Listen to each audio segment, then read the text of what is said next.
हाथरस की घटना के बाद एक तरफ पुलिस एक्शन मोड में है तो दूसरी तरफ कुछ सियासतदानों को मातम पर राजनीति करने का मौका मिल चुका है। पहले अखिलेश यादव ने 121 लोगों की मौत के लिए पुलिस प्रशासन को जिम्मेदार ठहराया, तो अब राहुल गांधी ने हाथरस में पीड़ित परिवार से मुलाकात कर उनका दर्द साझा किया है, जिस पर बीजेपी की तरफ से सियासत नहीं करने की नसीहत दी जा रही है। इसी पर आपको एक रिपोर्ट दिखाते हैं।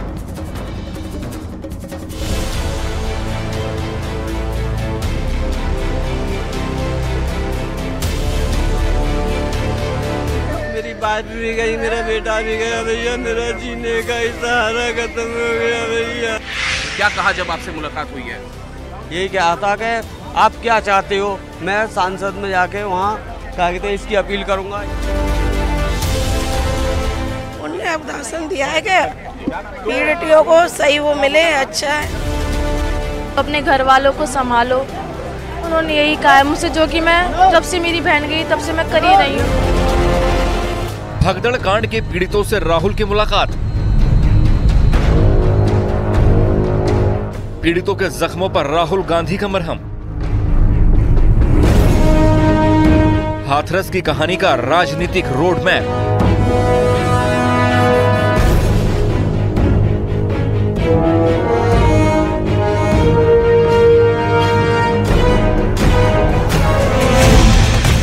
ये तस्वीरें भले ही अलग अलग परिवारों की हैं, लेकिन यहाँ सबकी कहानी एक जैसी है। 2 जुलाई को हुई भगदड़ में किसी ने अपने को खोया है तो किसी ने अपने रिश्तेदार को। यही वजह थी कि कांग्रेस नेता राहुल गांधी को सामने देखकर संवेदनाओं के बांध टूट पड़े। मेरी बात भी गई, मेरा बेटा भी गया भैया, मेरा जीने का सहारा खत्म हो गया भैया।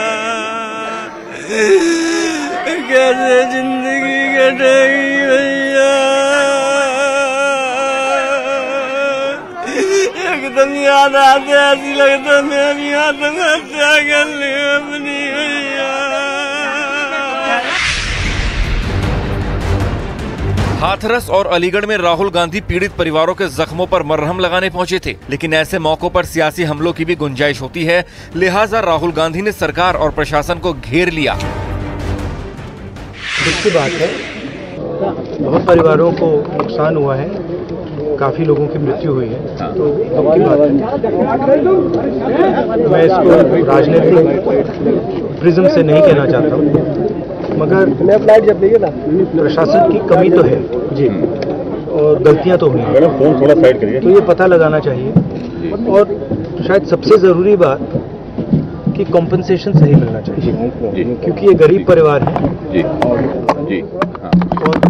मुश्किल का समय है इनके लिए, तो कॉम्पनसेशन ज़्यादा से ज़्यादा। और मैं यूपी के चीफ मिनिस्टर से विनती करता हूं कि दिल खोल के कॉम्पनसेशन करें।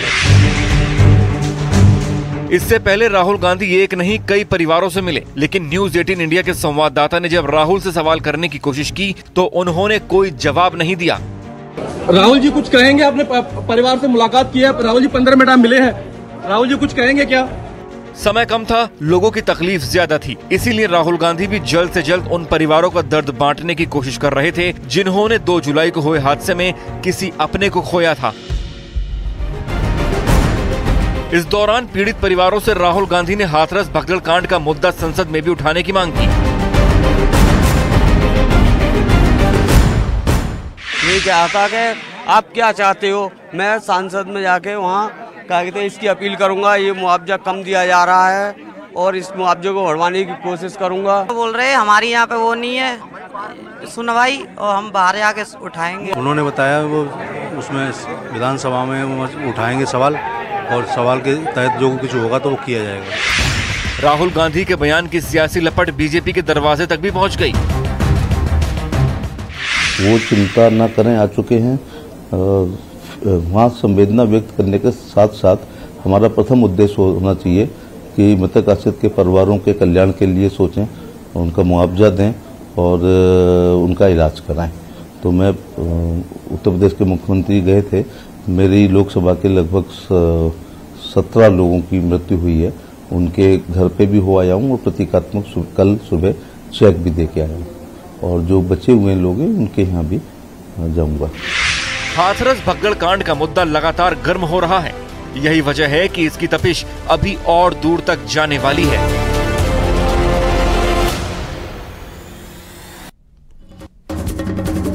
और उधर राहुल गांधी के हाथरस दौरे पर बीजेपी ने राजनीति नहीं करने की नसीहत दी है, तो कांग्रेस के नेता बीजेपी पर हमलावर हो गए हैं। आपको जो पॉलिटिकल रिएक्शन सामने आए हैं वो भी दिखाते हैं।